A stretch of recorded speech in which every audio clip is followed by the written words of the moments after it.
Welcome. This is Neil Maurer, the GM at the Alpine Country Club and good friend of mine. So I'm going to let him introduce himself. Neil.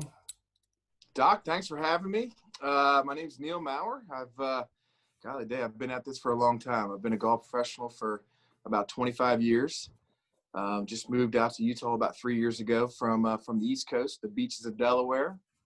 I've been a GM for about the last decade with Troon, and it's been a great ride. Prior to that, I played out on tour for about 5 years. Got lucky enough for my wife to caddy for me full time. So we spent about 60,000 miles a year in a minivan chasing the dream.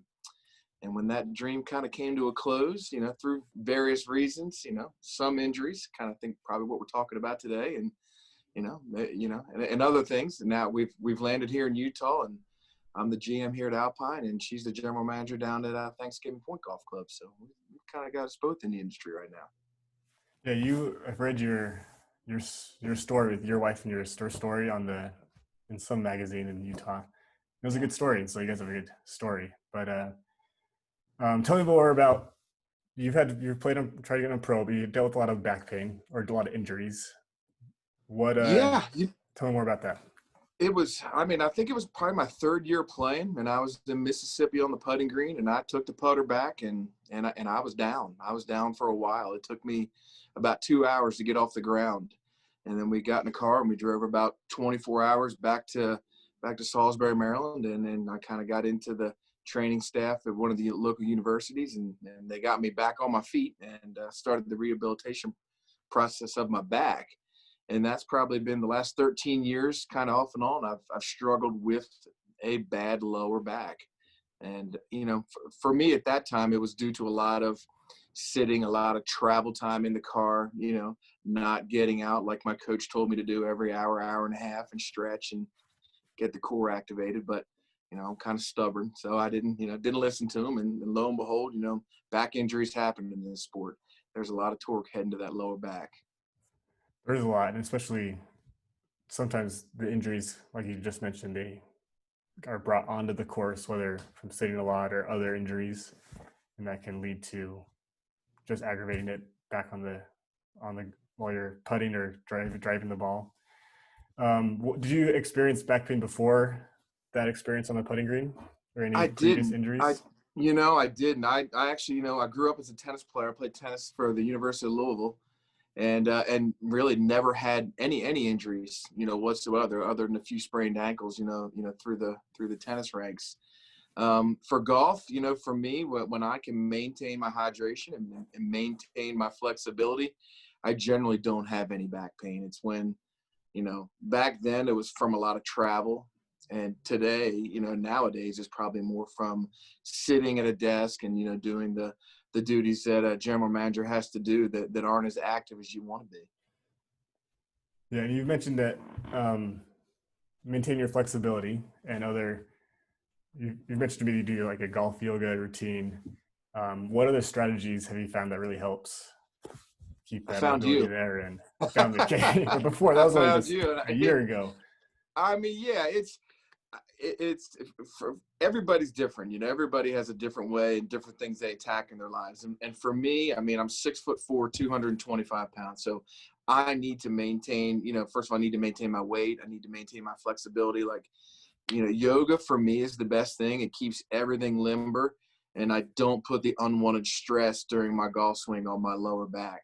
It's when I'm not flexible and I'm not hydrated, when I do go to try to play golf, I know by the middle of the back nine if I'm going to be calling Dr. Jared Wadsworth and I need to go down and see him, So yeah, for me, it's maintaining. I have kids, I have another life, so my body isn't my number one. It probably should be if I want to continue to play competitive golf, but for right now, as long as I can maintain my flexibility, maintain some level of fitness, via core strength. All the videos that you've given me, you've been a great help to me staying, off that chiropractic bed here the last year or so.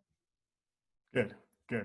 And like you said, everyone's different. So just finding that right key thing that everybody needs to help keep them in their top performance. And you have a couple more years left to keep playing at your level. So as you leave next week for Mexico and Yeah. you keep I playing. think I got about a decade left of good competitive golf. I'm 46. Good. So I figure by my mid 50s, at least my brain may turn it off, but I'm kind of like a racehorse. I've trained my whole life, so I'm not going to ever stop training for something. So, we'll see how my skiing career takes off, in the Good. wintertime, but which is great for your golf though. Right. Coming out of winter, if I've skied all winter, my lower body and my core is strong. So I came out of golf season this year, guns a-blazing. Good. Do it again this winter. So, Right. at Alpine, you've been really busy this summer. Yeah. With everything going on, I'm sure all the other golf courses around here. Um, what do your members there deal with as far as injuries go that keep them off the course? I would say the most popular injuries for my clientele is lower back. I see a lot of knee, and then your variety of shoulder/hip, but mostly as my member gets older, I constantly try to drive in their head. You have to stay limber. So I know if I had to tell my dad who's 79 years old, hey, here's your workout routine, he's not going to do it. I got that. But he can do some stretching and hydrate his body correctly to help prevent that injury. So depending on their fitness level, I think, most of my clientele, it is lower back, unfortunately. Yeah.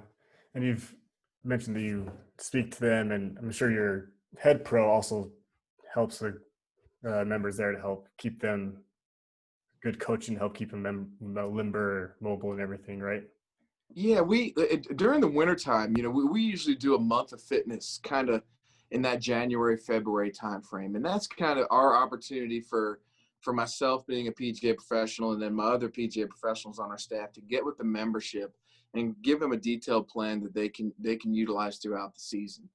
And it's going to involve, swing. It's going to involve fitness. It's going to involve diet. And, at other clubs, your first year, you might get 10 people to, come to these sessions. And then, by the end of it, I had over 75 people come into these off-season sessions, because I would see them during the year and they would have a hurt back. And I'd say, I want to see you in December or January. You know what I mean? Let's come up with a plan for you that isn't going to suffocate you and you can actually adhere to. So, yeah, we'd like getting in front of them, kind of, design it around a fitness month for the member and, kind of fool them into getting into good golf shape. Good. That's great to know that. At least in the Utah, at least in the northern part of Utah, when winter comes, there's a good couple months where you can actually focus on your body and get ready for the next season. So yeah, it's fun. I can tell you what, when you pull the clubs out in March and April, if you've been active in January, February, and March, you're going to be fine. You have much less percentage chance of getting injured. But if you've been sitting on the couch watching football all winter, then you're going to have your hands full. I completely agree, fully agree with that. So let's see. So this year, summer's been really busy with golf. Where do you see golf going in the state of Utah in the future? I've just finished my third year here in the state, and golf is booming. The people in Utah that at least that I'm familiar with love the game. They love practice. They can't get enough of it. And this past year was an exception. I mean, we saw our numbers grow 25, 30%, just on rounds played, which isn't really ideal for a private club. If we were in the public sector, it'd be great. But being in a private club, our usage is through the roof. We have 98% of all of our members utilizing the golf course right now.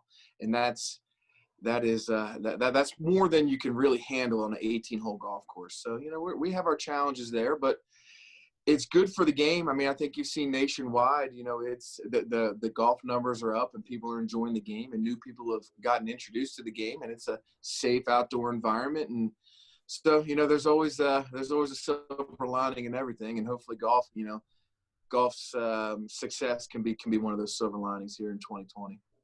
Yeah. Looks like you guys need to build more holes for your course then. Yeah, we could use another 18 holes for sure.